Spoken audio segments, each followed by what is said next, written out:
Largely, the topics that I'm going to be talking about today are things that you would have probably already heard by either of the seniors or by playing the sport itself.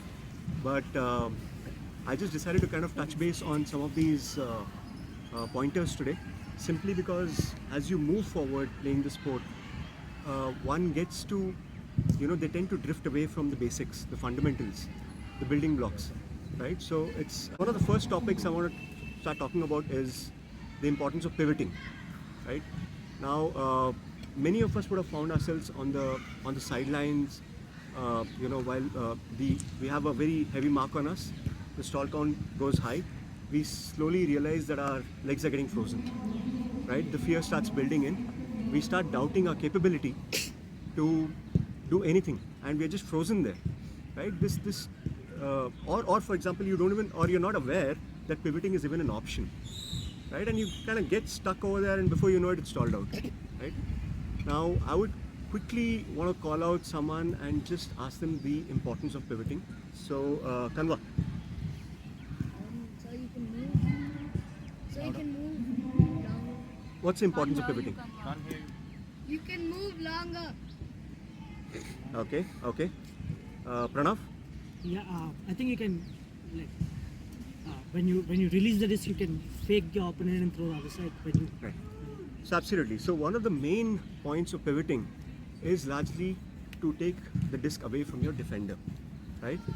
And pivoting as a natural motion, right? When you lunge out, it gets you into a squat position, it gets you into a more balanced position, and it also transfers your momentum from point A to point B, which gives you more power to moving the disc further, right? Essentially, and it costs nothing. It's a very legit thing, and just remind yourself that pivoting is very well integrated within Ultimate, and use it as often as you can, and don't let your mind cloud, with different fears. Start faking and pivoting, and it gives you an extra reach, an extra a good 18 inches or so when you do the right kind of fake and pivot. Yeah. The second point that I want to touch upon is a fake, the importance of a pump fake. It's once you get the disc, it's already a task that you have a defender on you, right? To break him and get a proper release forward is already a task, right? Now, why do we require a pump fake? Talib? Yeah, we can use in both offense and defense.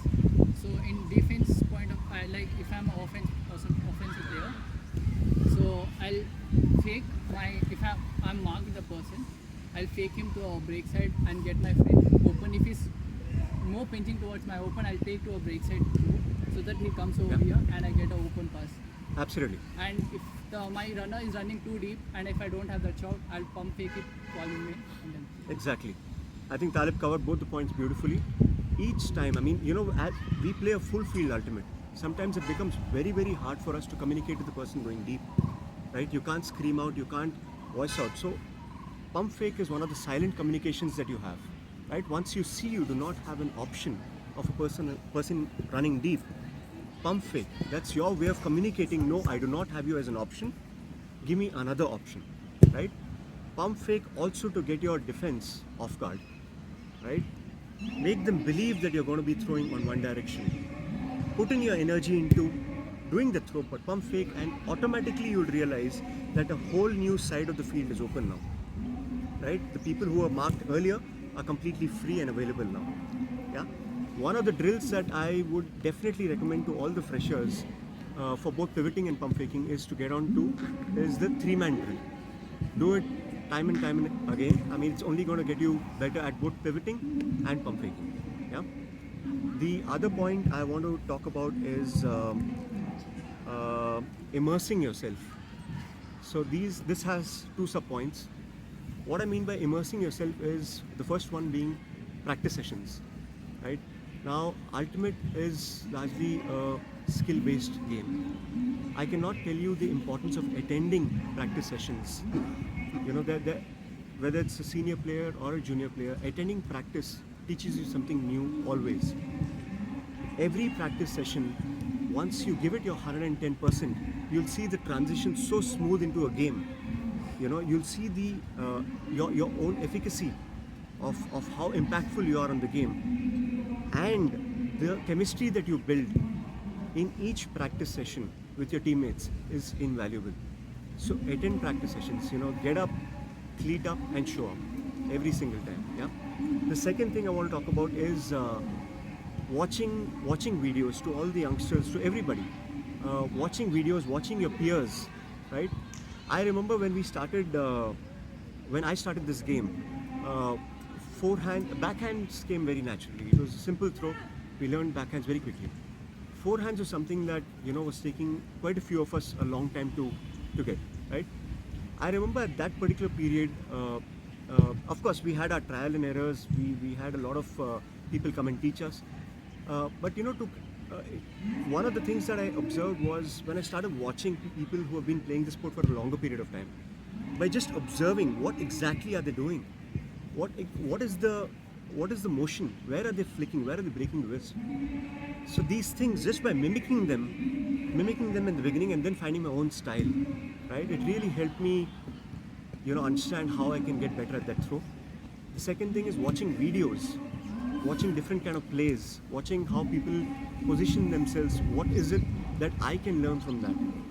So immerse yourself in Ultimate, and the more you do that, the more you gain out of it. Yeah.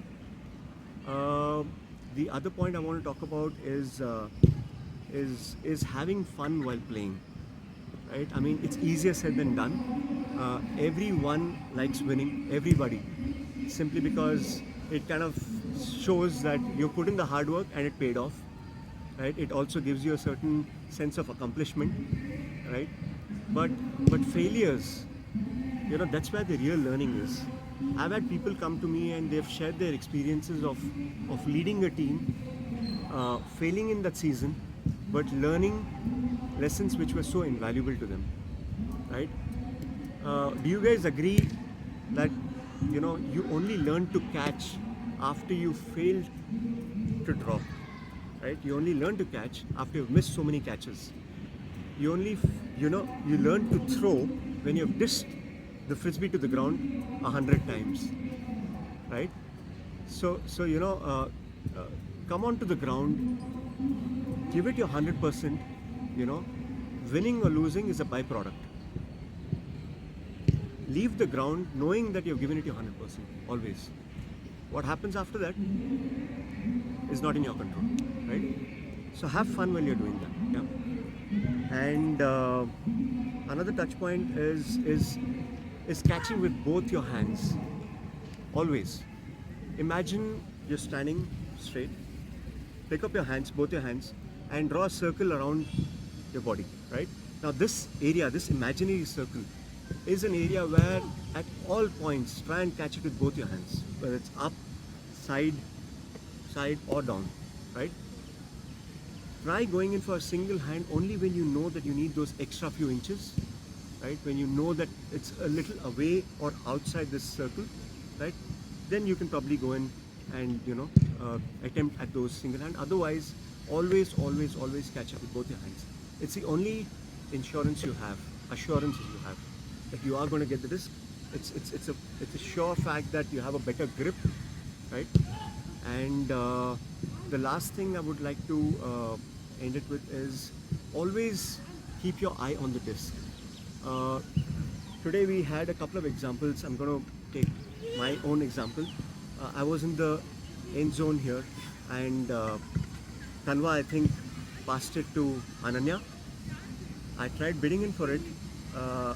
The minute she dropped it, I took my eyes off. The disc still floated further, with Snakey catching it in the end zone. I was still very much in that position to make it hard for Snakey. I would have still done something if I had just continued watching the disc. So always keep your eyes on the disc. As the quote goes, the disc is always alive till it touches the ground, right? So these were some of the points that I just wanted to talk about. And if you guys have any questions or any more pointers that you feel, yeah, Sanjay? When you said pivoting, it also your vision is more. When you pivot, you have a defender and you pivot, the Yeah. vision is broader and you can see the field much more. So that is one more point I wanted to add with Yeah. pivoting. so you have a broader vision. Absolutely. Yeah. So, like I said earlier, also when you pivot, it transfers your What? no issues. Yeah. So it transfers your body momentum into the direction that you're going to be throwing in. Also gives you that power. And pivoting is a general balanced way to get your, get away from your defender and make a throw. Jaydeep, would you like to add to some of the building blocks, fundamentals? No, nothing I can think of. All right. Cool. Yeah. Vijay. Can you show what pivoting is? Yeah. Absolutely. And 3-man. And 3-man. sure. Move back. Sure. Talib, can you just come and mark me? Yeah. All right. So Talib's marking me, and he's forcing me a forehand. Yeah. So what do I mean by pivoting over here? Right. So I'll start counting. So systole is going on top. I'm actually waiting for the disc and waiting for my cut. When I decide to throw, I pivot. I pivot with my throw. I take the disc away from my defender and I go into throwing it. Either this or I come out and throw it there. That is pivoting. I'll also kind of explain what I meant by pump fake, right? How exactly can it be effective? Say for example, Sanjay is going deep, right? I do not have the throw to him. I pump fake. I've told him come in. He is coming in for an in-cut and pivot and throw. Realize that one of the good habits or something that you can incorporate is don't have a wide stance. The minute you have a wide stance, when you catch the disc, it becomes very difficult for me to now further pivot, further move. Have a neutral stance, right? And pivot when you've decided to make the throw. Right? So I'm at a neutral stance right now, and when I know I'm going to make the throw, I'm going to pivot, lunge out and throw, or pivot, lunge out and throw. Right? Now the 3-man drill. Snaky, can you just come in? Do it like this. Yeah, we'll do it like this. Bus.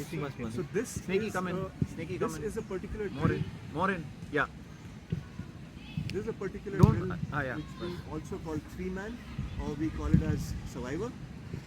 We call it as survivor also. So the idea over here is, Snaky and me are about 10 yards. We are about 10 Yeah. yards away, and the stall comes in initially normally, and then you can probably increase it as you want to go. So Talib is going to make it very difficult for me to pass the disc to Snaky. Right? So how it works is, and once I've released the disc, I run and mark Snaky. Sorry, 1, 2, 3, 4, 5, 6, 7, and so on and so forth. So it's a rotational thing. Then I receive and Snaky goes and marks. Now, as you progress in this drill, initially you can start off by stalling at 1. As you want to get a little more competitive and you want to kind of add a bit of challenge, you can start your stall count by 5. You can also reduce and increase the space between the receiver and the thrower accordingly. So this was a 3-man drill. Anything else?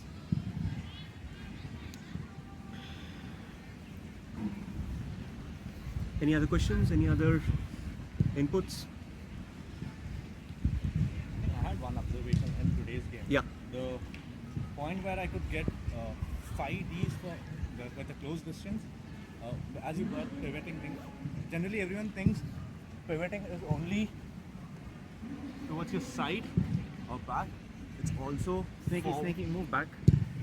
Yeah. It's not only side, it's also you can get or forward. So most of the time what happened this time, today, they were pivoting side, and I was here and the offense was there. I had an easy tap on the disc every time they tossed the disc. If the offense would have just taken the other angle and tossed the disc up, I didn't have the play for it. So it's draw a complete circle. You can pivot the entire 360. One more thing I would like to add as the building blocks is the power of dump, taking a dump, right? And subsequently a swing, right? Now one of the things is that many people actually consider passing it behind as negative yardage, or they probably feel that we've worked it ahead with so much difficulty, why send it behind? But the power of dumping it behind and then swinging it really opens up your options. It is never a bad throw to consider, right? You know that you're being, say for example, you're there in the sideline. Sanjay, can you mark me? Right? We are moving towards the camera. Move back, move. Yeah. We're moving towards the camera. Sanjay can't see you. I'm at the sideline, right? And Shireen, the force is the forehand. 45. The force is the forehand, right? I don't have my options and the stall count is going higher, right? When I activate Shireen, right, I can always jump and then she can further either swing it to the center, right, or she can take any other pass while I clear out, right? So this particular option is something that everybody should always consider as a very valid option.